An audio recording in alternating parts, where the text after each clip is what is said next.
দেখেন ভাই, দেখেন হাজার হাজার শ্রমিক আজকে ভূমিকম্পে আমাদের এই ফ্যাক্টরিটা ডেবে গেছে। এই যে মনে করেন এই পাশটা সোজা আছে, কিন্তু এই যে পাশটা ডেবে গেছে। নান্দাপুর, এটা গাজীপুরের অফিস। ওই জায়গায় এক সাইড ভালো আছে, এক সাইড ডেবে গেছে। গাজীপুর চৌরাস্তার পাশে এই অফিসটা, এই যে এই সাইড ডেবে গেছে। এই যে ফ্যাক্টরিটা, পুরো ফ্যাক্টরিটা আমি আপনাদেরকে দেখাচ্ছি।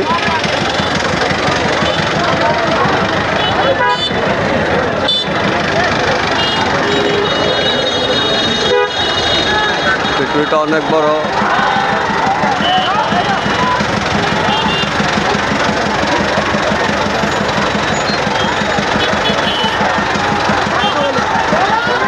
অফিসটা ছুটি দিচ্ছে না, তাই সবাই অনেক হই হুল্লোড় করতেছে।